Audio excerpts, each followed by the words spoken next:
Welcome to the Institute of Advanced Legal Studies in London.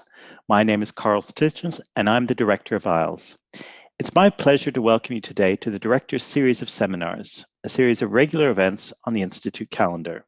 Thank you for joining us. It's my great pleasure today to welcome remotely to the Institute Dr. Clemens Reeder. Clemens is a senior lecturer in EU law at Queen's University Belfast in Northern Ireland. Clemens studied law at the University of Innsbruck and holds a master's degree and a doctorate from there. He then completed a degree in political science, also from Innsbruck. He further completed an LLM from the University of Notre Dame and a PhD from the University of Reading. In Austria, Clemens clerked for a court of first instance and a court of appeal in the areas of private law, in particular contract law and labor law. He also worked for a regional council in Austria in the field of environmental law. Before moving to the UK in 2005, he was an intern for a political party in the European Parliament. Clemens started his full-time academic employment as a teaching fellow at the University of Reading before moving to Lancaster, where he took up the post of a faculty academic fellow. In 2016, he was appointed at Queen's Law School as a lecturer in EU law. In the same year, he held a British Academy mid-career fellowship. Clemens' paper today is entitled Some Preliminary Reflections on the Social Question in Transnational Spaces. He'll speak for about 40 minutes, and questions can be raised by our audience members in the Q&A function at any time. I will then attempt to moderate the questions in the discussion period. So with that by way of introduction, it's over to you, Clemens. Thank you very much, Carl. I would like to thank you for inviting me to this event. In terms of disclosure, I've started to think about this problem or issue about the social question in a transnational context now for some time, and I think this event gave me the opportunity to finally pin down a few thoughts on the issue. Eventually, I hope to transform this preliminary paper into a broader project, but we'll see about this. Now, in the beginning, I want to say a few words why I think that the social question is still of importance and worth reflecting about.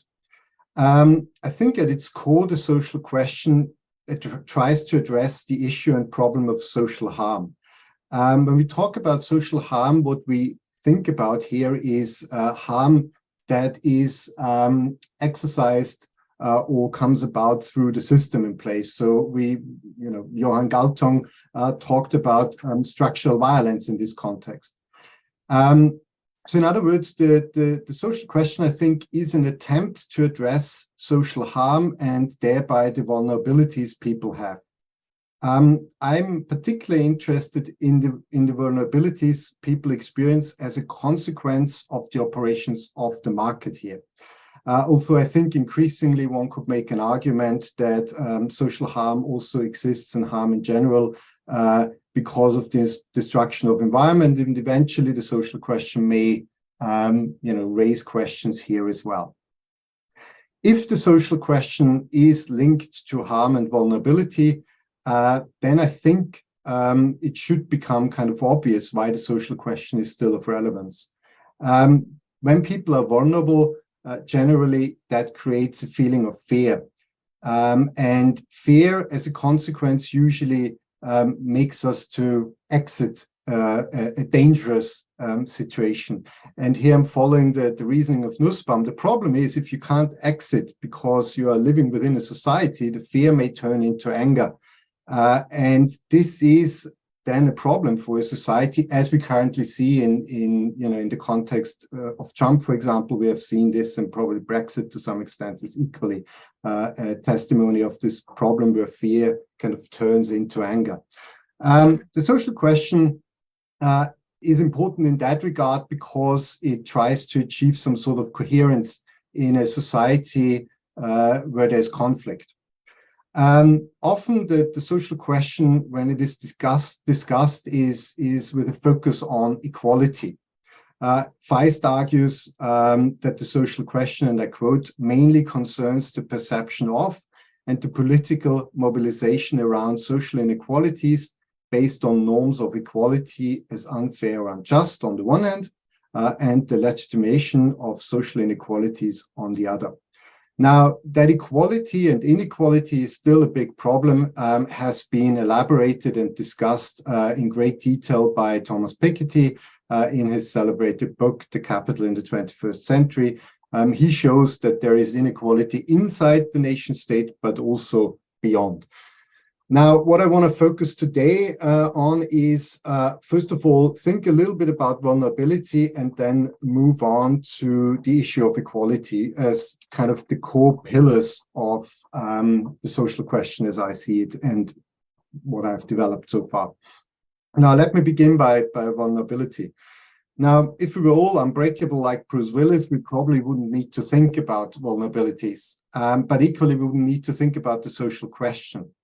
Now, some may argue that it is kind of meaningless to think about vulnerabilities because eventually we are all vulnerable. We all need food, we all need water, we all need clean air.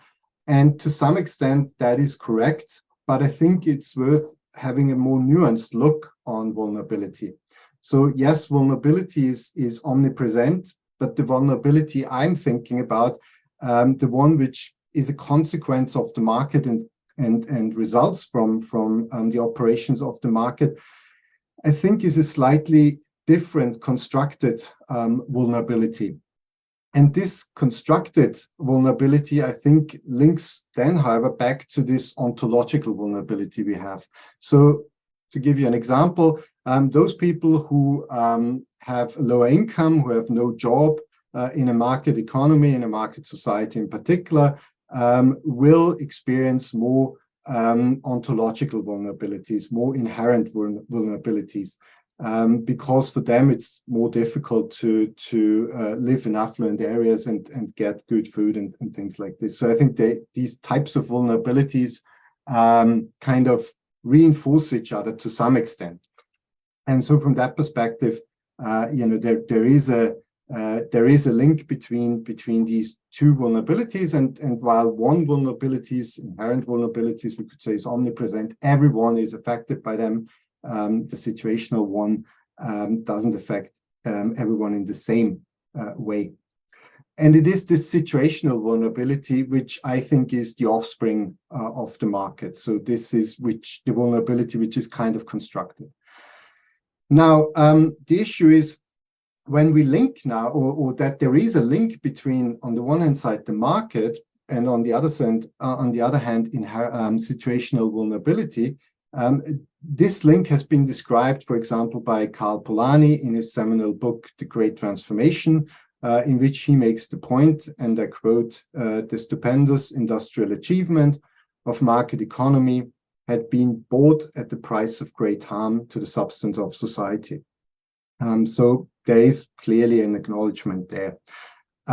Particularly strong language regarding the negative effect the market can have on vulnerability of people was also used by Pope Francis in Evangelii Gaudium. The Pope says, just as the commandment, thou shalt not kill, sets a clear limit in order to safeguard the value of human life, today we also have to say, thou shalt not, to an economy of exclusion and inequality.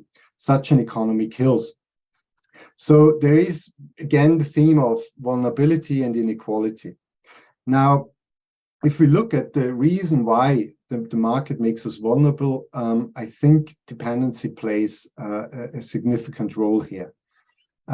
Take as an example the 0-hour contract worker who is really unable to plan a week or life in general, because there's always the wait for the call, with the offer to get some work. So that makes the person very vulnerable. Dependency of workers, and therefore the vulnerability, I think, increases also depending on how the market is embedded into society. So by this I mean that dependency of vulnerability increases when the shift takes place from a market economy to a market society. Now, what do I mean? In a market economy, the harms of the market remain somehow confined and do not automatically spill over into the social sphere and the private life of a person. So Walzer has written, the morality of the bazaar belongs in the bazaar in a market economy, and the market is a zone of the city and not the whole of the city. So there are still, to some extent, boundaries, you know, as porous they may be, but they still exist. By contrast, in the market society, the rules of the market seem to seep into every aspect of human endeavor, to quote Michael Walzer. To Michael Sandel, sorry. The logic and the rules of the market spill over into every aspect of people's life. If one accepts that there's a causal link between vulnerability and the market, then I think this link and the potentially harmful effects of the market is even more prominent against the background of a market society, because it is the place where social relations are made over in the image of the market. Again, Michael Walzer, Michael Sandel. The EU would appear, I think, to be engaged in the building of a market society, because if we look at this, the dominant project of the EU is still the building of a market, and also while we have EU citizenship, it is still the market citizen, which is of particular importance. Now, further to this, what else increases vulnerability is the process of transnationalization itself. I think in a process of transnationalization, the vulnerability of people increases. We have, and you know, just to give a few examples, we have become somehow used to hear about social harm that workers experience in some faraway countries. If we think about the garment industry, workers in Bangladesh who experience very long work days, very little income, we all have heard about the accidents. What we tend to forget here is that we are somehow connected with them through a transnational market, because after all, these workers produce for the US and the European markets. And so I think this in itself, you know, the transnationalization is another factor which kind of can increase vulnerability. Now, this last part was already addressed by Friedrich Hayek in an article from 1939, where he seemed to argue that the social question, when the market is transferred from the national to the transnational level, the social question kind of isn't transferred and is doomed to fail as a consequence. It cannot scale up to the transnational level.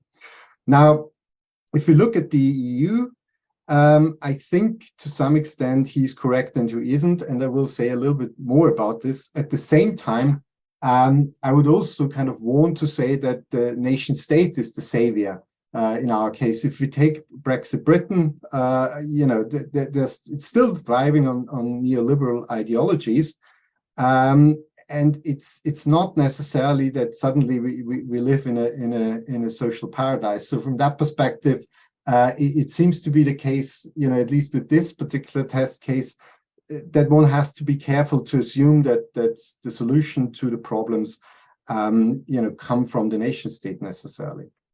Now, why did I say that Hayek is correct and isn't correct? In the EU context, I think it is fair to say that the worker has kind of, the transnational worker has become to some extent the national worker. So in other words, if someone gets the status of a transnational worker in the EU framework, a strong principle of non-discrimination kicks in. So the person is treated as if it were a national worker. And if we look at the case law of the EU, what we can see is that the court is willing to apply a broad definition of the worker. So it's really more a concept than, you know, it's going beyond what we would usually consider someone being a worker. The court made very clear from the beginning that the concept of the worker is an autonomous concept with a community scope. So it's up to the court to define who is a worker. So that kind of prohibits the situation that member state kind of undermine the status with their own domestic legislation. So that was always there. Then we have, the court was always very clear that the community worker is transnational in nature. So we need a transnational dimension, a transborder element. And Article 45, if one reads this, has a very broad definition. So it was possible for the court to kind of subsume large categories of individuals under the umbrella of the worker, who then, as I said before, because a strong non-discrimination prohibition kicks in, were able to participate in the national welfare state. So it's not a supranational welfare state which kicks in, but it is the national welfare state which kind of operates here. Now, I said that the definition of the worker is broad. From the very beginning, that the court said, as long as the work is somehow effective and genuine, a person would be granted the status of the worker. And if we look at the case law, we find people working for 5.5 hours a week, earning as little as 175 euros, but still will qualify. So at least the umbrella of the worker is a broad one. However, it is also interesting to note that the court seemed to be skeptical in relation to some types of work. So in Mead, the applicant, for example, argued that even a housewife contributes to the economic life of a country.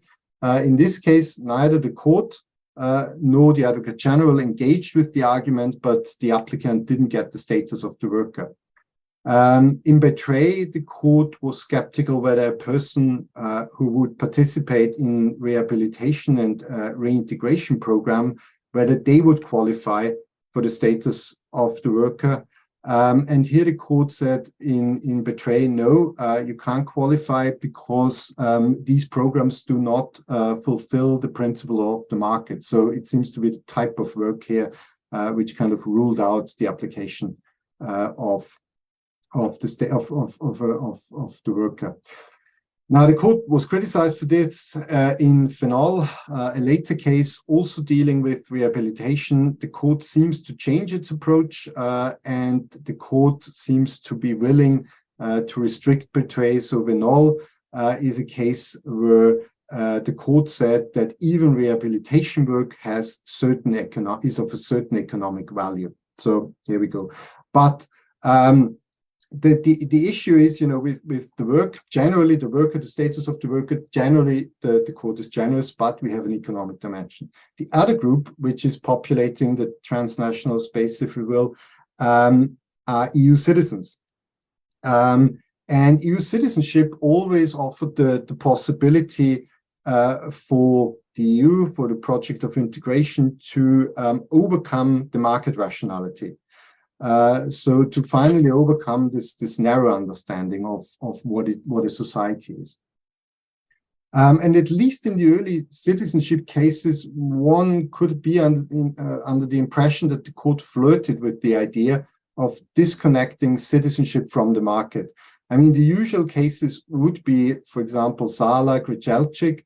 I'm not going into the details here, but if you read the cases, you will see there is a connection still with the market. Mr. Grzelczyk, he was a student, but also worked. When he applied, he was no longer working, but the market, and Sala is the same, the market is in the background. They worked at some point. Now, a more recent and very extreme case would be Dano. I mean, fairly famous case now, and a case in the lineup of the Brexit referendum. Miss Dano, she moved to Germany without the intention to work. And the question was, when she wanted to claim for benefits, would EU citizenship be enough to trigger equal treatment? And here the court seems to be unwilling to accept that EU citizenship kind of has this power, so to speak. O'Brien, in an article, kind of writes disillusioned about the role of EU citizenship in EU law. She says that seems to be nothing more than an illusion, which is now gradually exposed. So there is some criticism, but that seems to be, where we are with our two groups. Now, what I want to do now in the next part is reflect a little bit about these two categories of people, and how they link with the concept of equality, but also how equality is interpreted, because that's the other question which I think eventually one needs to think about probably in more detail than I have so far when thinking about the social question. The principle of equality, certainly in relation to workers, was there from the very beginning. So at the beginning of European integration, the court always took prohibition of discrimination seriously, and it was a feature which was there in order to complete the internal market. So that was the thought.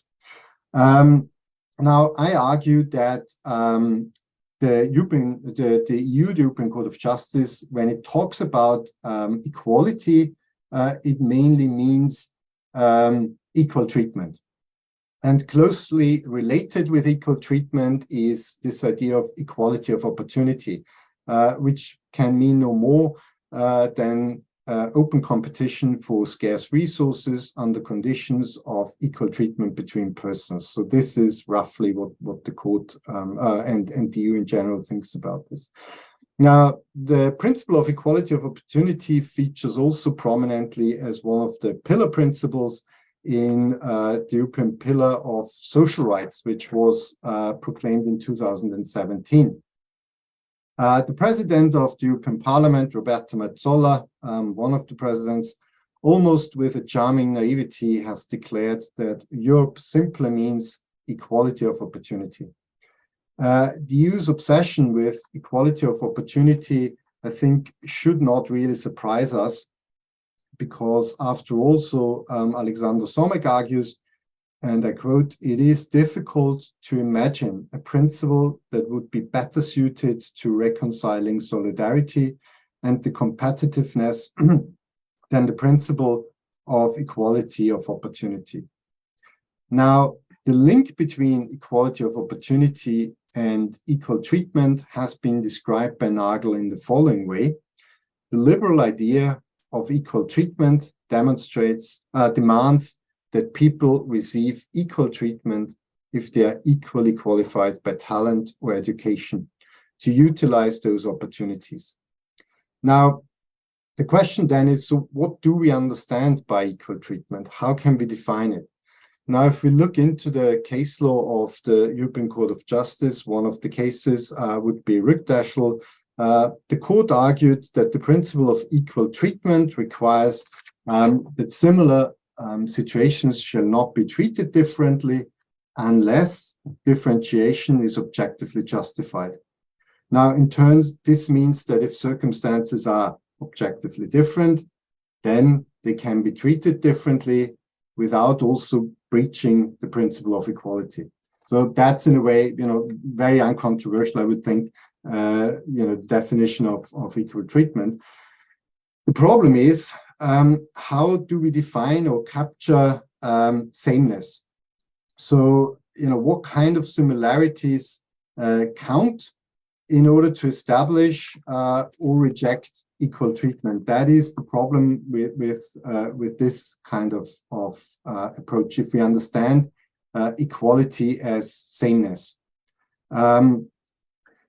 Now, consider the kind of obvious problem with this. So if people need to be alike in every aspect in order to be treated alike, then nobody ever ought to be treated equal. That's, we are never really the same. Or is it enough?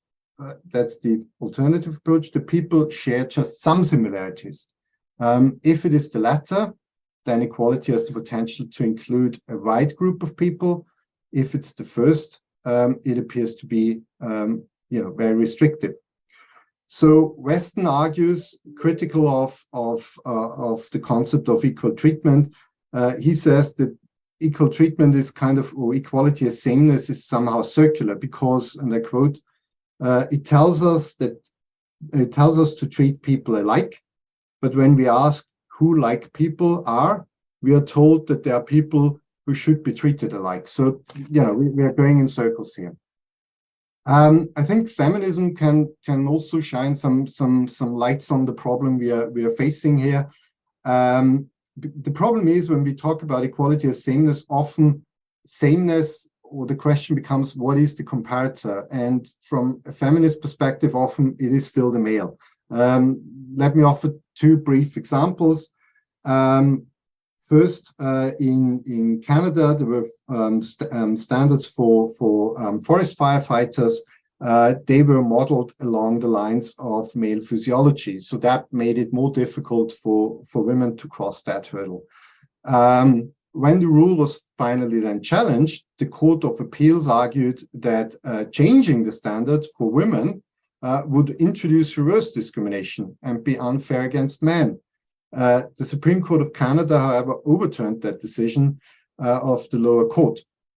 But, the question is, what are our comparative standards? How can we find them? How can we identify them? The other, probably even more extreme case are the pregnancy cases, because in this case, it is very difficult, if not impossible, to find, similarity between men and women. And in some of the cases, it was the case that a woman was actually then compared to an ill man, which, to kind of keep the fiction of the similarity framework alive.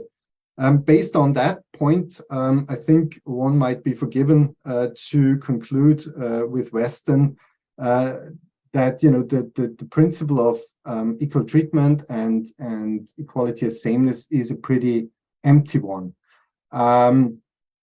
And it becomes particularly difficult when there are no obvious comparators.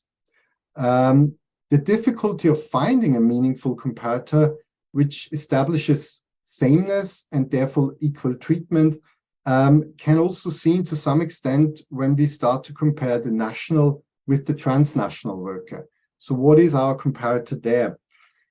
Now, in the EU context, we get like a little bit of a glimpse what the court has in mind in Commission versus the Netherlands. I think the court is, without explicitly saying this, that it is reciprocity.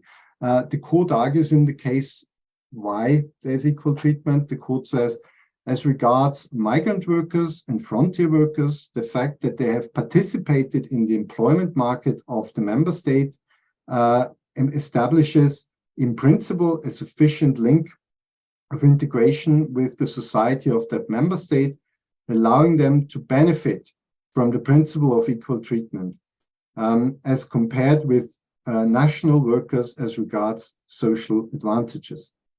Now, if it is economic contribution, if it is reciprocity, which is the established and right comparator, this then kind of raises a conceptual problem, because the intellectual credibility of the non-economic constitution of the EU depends essentially on whether EU citizens can be recognized as full subjects of EU law and European integration.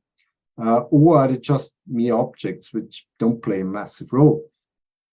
The comparator of economic reciprocity, which is the basis for sameness, so it seems, presents us with this problem: how should we deal with the economically inactive EU citizen, like people like Mistano?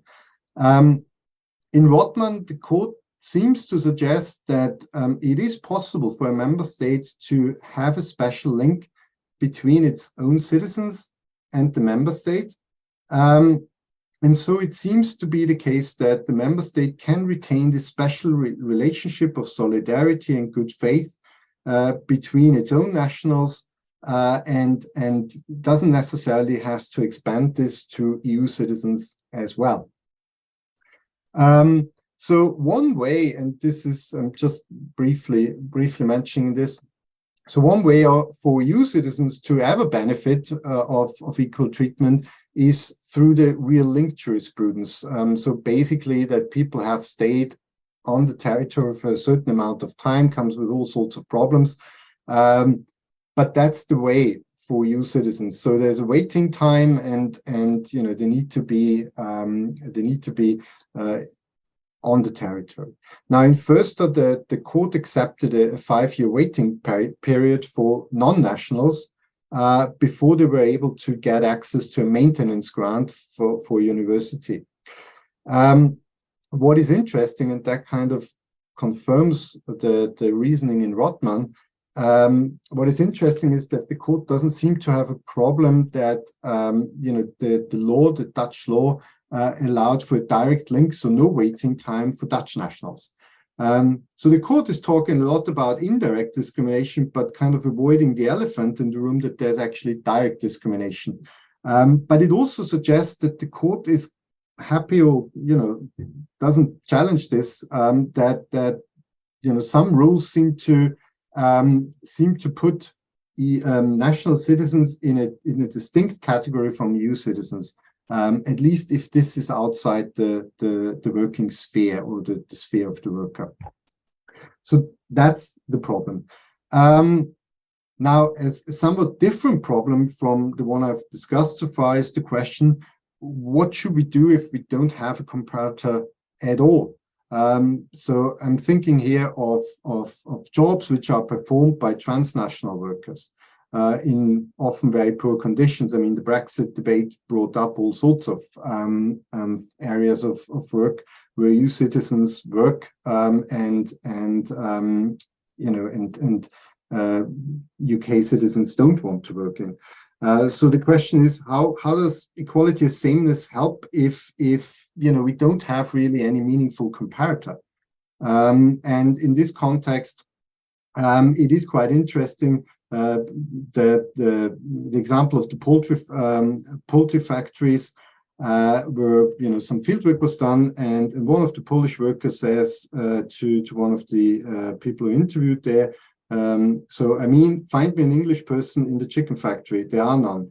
In these circumstances, the issue of, you know, equality treatment, equality as sameness becomes tricky to apply because we don't have a category which is similar in that context. Now, another, and that's last conceptual problem. Sometimes, and this is, you know, sometimes when we talk about equality per se, equality as sameness, there is no minimal protection. So there's no threshold. We just say you can't be treated differently, but you know, it doesn't say you have to be treated in a specific minimal way. And that is another problem, you know, when it comes to the question of equality as sameness. So equality as sameness, Feynman argues, presents us with the right to be treated the same as the historic figure of our foundational myths: the white, free, propertied, educated, heterosexual, at least married and autonomous male. We do not gain, however, the right to have some of his property and privilege redistributed so as to achieve a more material and economic parity. We have not altered our understanding of the concept of equality beyond mandating sameness of treatment, equality in access, and opportunity with the mythic male. We have merely expanded the group to whom this version of equality is to be applied. And that is another problem. When we talk about equality as sameness, the structure itself is not questioned. So this is, in a sense, an oppressive structure can still remain in place. And so from that perspective, we kind of see that, you know, at least there are problems with equality as sameness, equal treatment. It's not, you know, it's not revolutionary, and it's often not even evolutionary, and there's a danger that it kind of preserves the status quo. So, you know, from that perspective, I think to some extent, you know, equal treatment is a dead end and problematic if we want to create something like a decent society, a society where people are not humiliated in, which I think would be, you know, one of the main goals a proper answer to the social question should achieve. Now, this brings me then, so what, you know, question is, what is the alternative? what other type of equality can we think about? And here I want to briefly discuss towards the end this idea of basic equality. Waldron talks about this and Dworkin talks about this. He also calls it treatment as an equal. So now some may argue that the closing the idea of, or, you know, kind of talking about this idea of treatment as an equal is nothing more than a semantic wordplay, which little value. However, it seems to me that equal treatment and treatment as an equal are kind of interconnected. So I'm not saying, you know, we should completely do away with equal treatment, but we need to first reflect on basic equality. And this idea of basic equality provides a platform for scrutiny of social and economic inequalities. In other words, without basic equality, we may fail to identify correctly also the parameters for equal treatment. Now, what do I mean by basic equality or treatment as an equal? When we treat people as equal, as Dworkin has argued, they need to be treated with the same respect and concern as anyone else. Now, Dworkin has used the phrase quite often, but has never really defined it.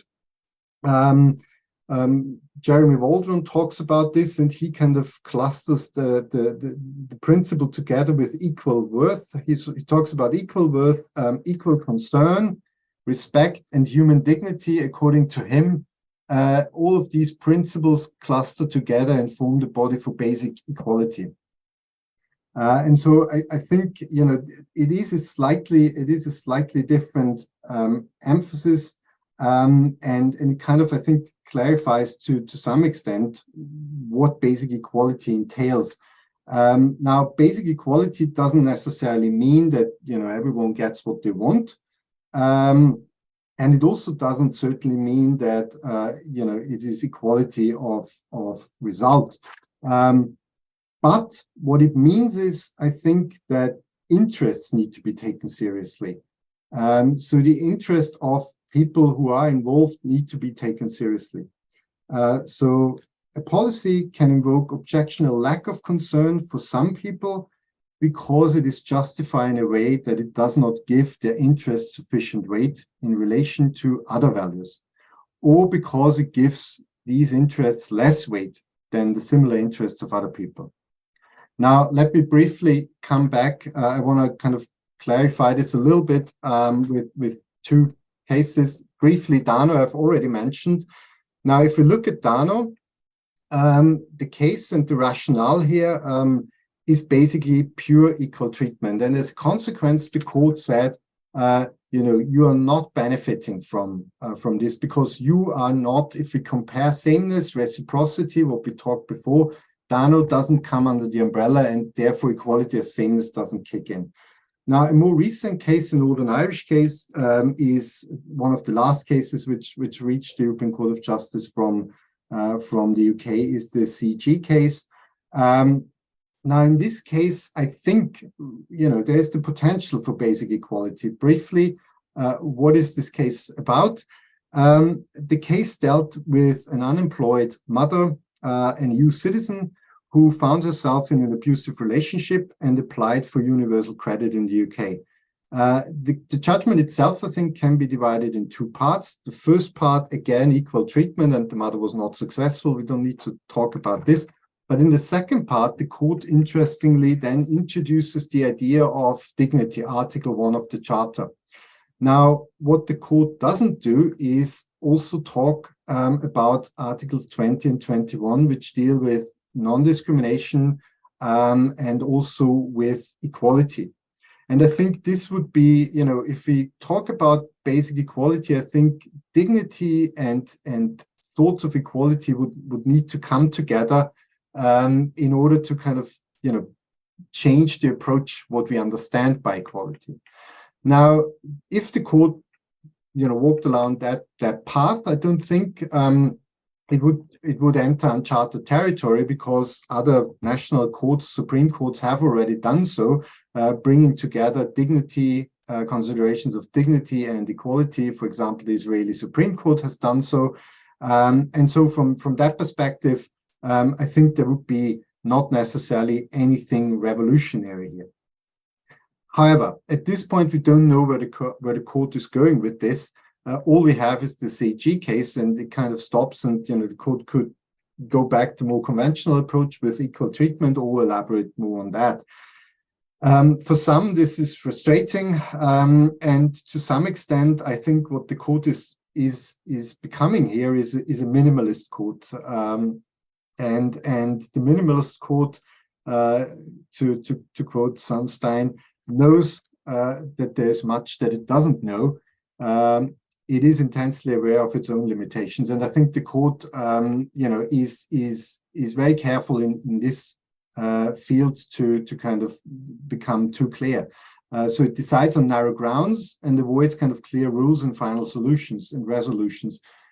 Now, this per se, I don't think is a particular problem, at least at this point in time, because even a minimalist judgment could potentially trigger a political debate. And I think at the end of the day, the social question probably cannot be solved through court judgments, but I think court judgments can provide focal points for which then sparks a political discussion. And I think on that note, I'll stop and hand over back to Carl.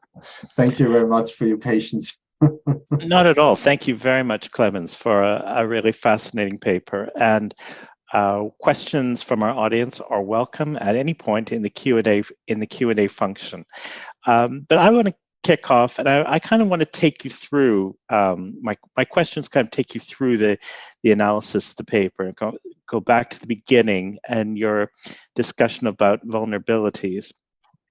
And I couldn't help thinking about some of the work that's been done on vulnerability theory by people like Martha Feynman and those who have applied her work. And I wondered if you thought that was a useful avenue to be a lens through which to be doing some of this analysis, because there seems to be quite a bit of overlap going on.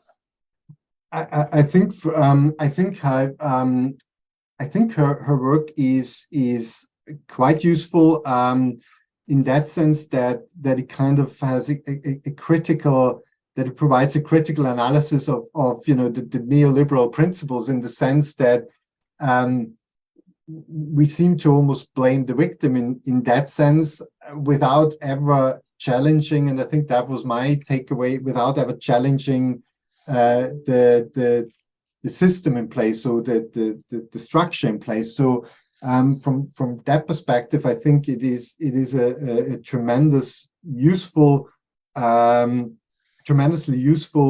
approach to vulnerability, as far as I'm concerned, because I think what I hadn't really thought a lot about is the issue that it's this constructed aspect of the vulnerability, which we kind of if I take my own university at the moment, we have next week, or I don't know, this week, there's a talk about developing a resilient mind, which is an interesting talk in that sense that it's not the structure that causes vulnerability. It's you who has to change. And I think that I found. So yeah, you're the problem. I'm the problem who has to change, which I thought is interesting. And I think thanks to well, anyway, my reading of Martha Feynman, maybe I'm not doing her justice, was, well, there is a problem here, because it's not, you should at least talk about whether the system is a problem as well. And it kind of puts the blame a little bit on the vulnerable person, and vulnerability is something which is necessarily something bad, which has to be, which has to be overcome and brushed aside. I think that's my takeaway from her. And just following up on that, I mean, I think one of the areas that's interesting is this relationship between vulnerability as a universal, which I think is quite a useful concept to for everyone to bear in mind, but also how vulnerability is constructed, as you say, through a market economy, which in a sense depends upon vulnerability to function. But One thing that I had a query about when you talk about the relationship between a market economy and a market society, and you say social relations are made over in the image of the market, is there a danger of kind of romanticizing those social relations prior to them being made over by the market? Because there was some pretty rubbish social relations before then as well. And for some people, the market was kind of a way of escaping from the social relations they have been facing. I mean, that's sometimes the argument about that the market is complex and it can be both create opportunities for individual freedom as well as obviously closing those opportunities. Or do you see the market, are you do you not see the market as having those ambiguities? No, probably. I would say you are probably right. I mean, that the market, I suppose, provides an opportunity to escape, a closely knitted family, which can become a problem in itself. I mean, but then the question is how the market is organized once again. I mean, I think what you get, and a lot of this depends, I think, how you organize the market. Now, I agree with you, but I would say that in a market economy, you still have some sort of whatever you want to call it, a firewall, now for good or bad.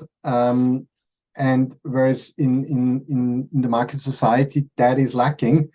Now, if you had a market society where the market is organized in a particular way, which creates less dependency on the market, then I would not, I don't know, I mean, I haven't thought that through, so I should be careful to say, but then I would maybe think the market society is not the end of the world, not sure. But if you have a market, organized a lot of, based on a lot of dependency, it may also be the case that you only have an imaginary escape from, yes, you can escape one, but actually, you're not that much better off. I mean, if you look, a lot of the, many of the refugees coming over to Europe, yes, you escape, and I'm sure, might be better a little bit at least, I don't know. But you're not entering, the best of all worlds. So in that sense, I think with the market economy, yes, you may be right, but the wall is disappearing in the market society, and that is the difference. And but there is ambiguity. I admit that. Yeah. And then sort of the next part of the paper where you're talking about, and I thought very effectively, taking apart equal treatment and the circularity. And you mentioned the idea of reciprocity, which when you first mentioned it, I thought, aha, that sounds quite a good basis for hooking kind of rights to citizenship rights. But then it became clear that reciprocity means economic reciprocity rather than some notion of social bonds or being able to show some kind of a more relational notion. I mean, could reciprocity be kind of reimagined in ways that go beyond the economic? Would that be, or is that a dead end? I think we seem to what I would say is I think we seem to accept reciprocity beyond the economics when we talk about national citizenship, because we clearly have people. I mean, if we are, depending on how we define reciprocity, whether we say it's a strict quid pro quo, or we have like a loose understanding of reciprocity, where we say timeline, you don't need to give today and get back tomorrow, or what is it actually? I mean, we what does it mean to contribute? I think in the context of citizenship, national citizenship, I think we have a much more open understanding. But for some reason, when it comes to EU citizenship and whatever the reasons are, but it seems to, as I read it, and I haven't really fully made up my mind, but it seems to be the reason why it doesn't kick in non-economic cases is because the mostly the economic dimension is lacking. So I think that there are a few exceptions here and there, but I think by and large, I would say it is economic, which kind of then brings us back to the origins of the integration project. I would think it can be expanded. Whether it's happening, that's a different story. But I think that the national, the notion that the concept of national citizenship, I think, is a clear indicator that it is possible and that it is done. I would say. Okay, and my next question, and this is coming from from someone who's not an EU lawyer, and so this is really a question for information because I don't quite understand how this fits together. Where does the concept of the posted worker fit into all of this?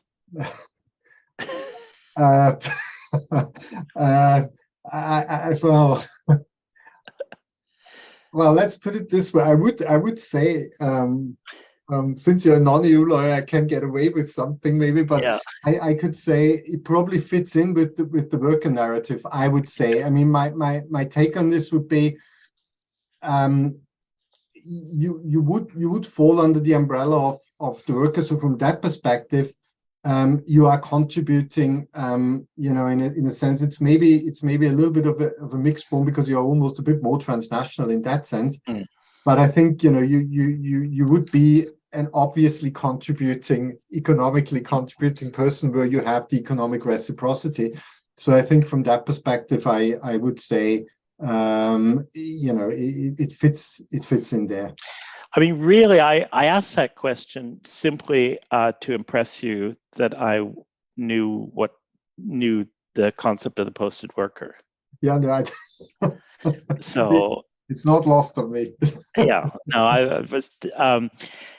It just shows you it's still this. I haven't lost it yet. No. And I mean, and then we kind of get to the highlight of the paper. Oh, there are many highlights of the paper, but really the final crescendo, shall we say, which is the idea of treatment as an equal, as the kind of way out of some of these cul-de-sacs. And I thought this was really interesting, and I think you could really develop some examples of how you move from kind of equal treatment to treatment as an equal. And I couldn't help thinking about your poultry workers. That really, the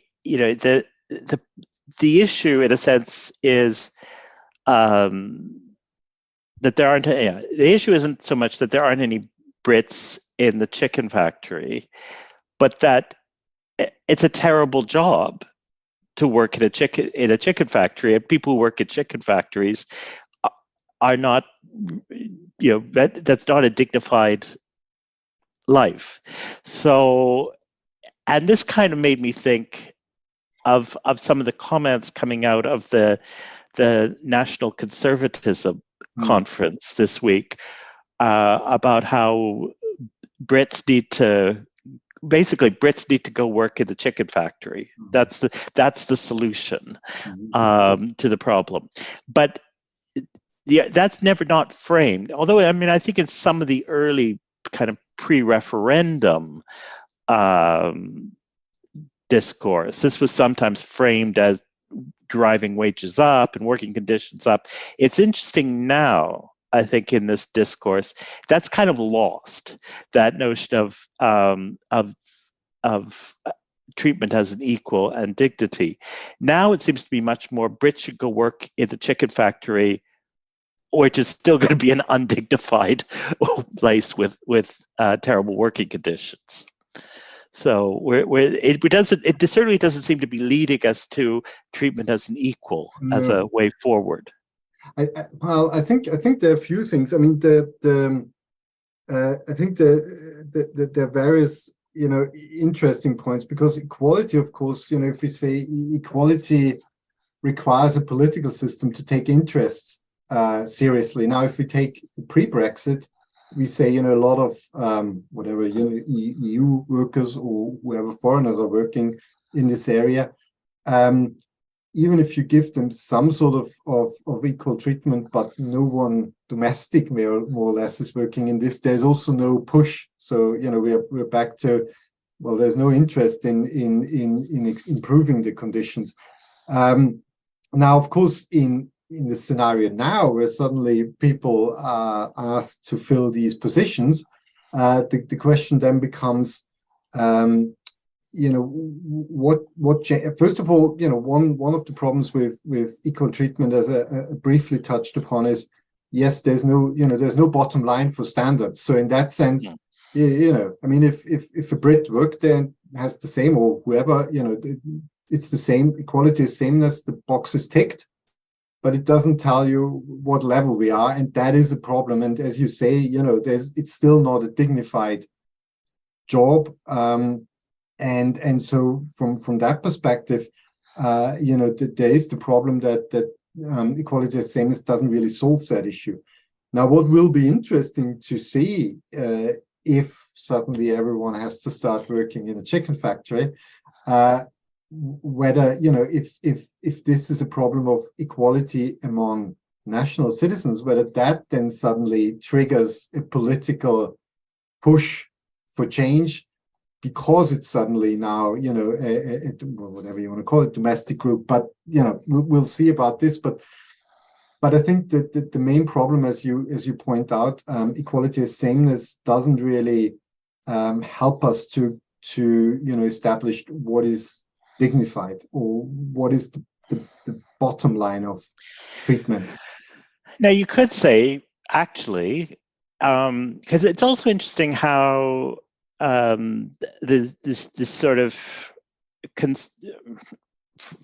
a kind of Brexity, post-Brexity kind of world. They've stopped talking about the market, because really, if you believe in markets, you should think, well, there are labor shortages, then the price of labor goes up and working conditions should go up, because working in a chicken factory has to be made a really glamorous, well-paid existence, and then people will go work at chicken factories. Yes. So actually the market could solve this if people were, and also if we were prepared to pay vast amounts more for poultry.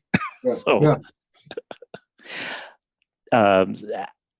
And I mean, this is, I think, one of the problems in the way in which we understand citizenship now. And it's always struck me that there's so much talk about how we want the best and the brightest in terms of who we welcome into citizenship.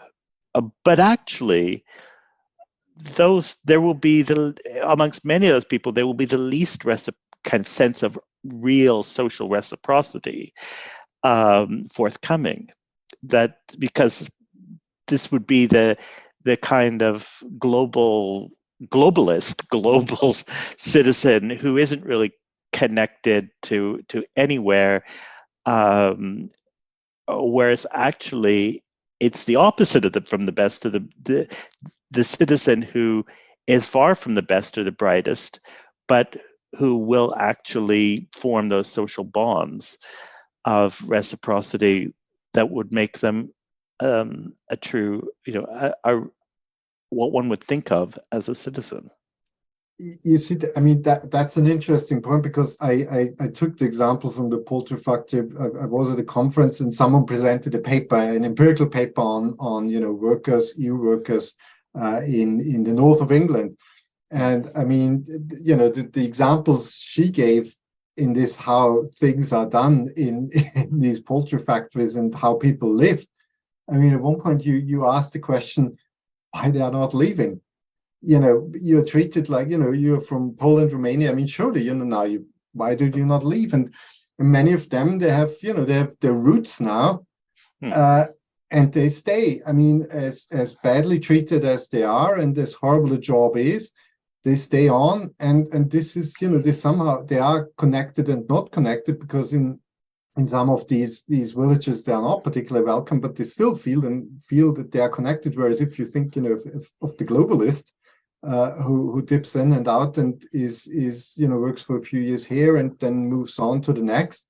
If social relations in any shape and contribution to some extent count for anything, I think you are right. It's probably at that end more than on the talented one, which may use this as a stepping stone for something else. So if it's convenient, yes. If not, then I move on. So I think but it is a conundrum, in that sense. Well, I think we'll, on that note, we'll draw this to a close. But I want to thank you, Clemens, for a really thought-provoking paper. Thank you for joining us today. Very much. And thank you as well to our audience for joining us and for your participation. Until our next seminar, whether remotely or face-to-face then, it's goodbye today from the Institute of Advanced Legal Studies in London. Say goodbye, Clemens. Goodbye. Goodbye.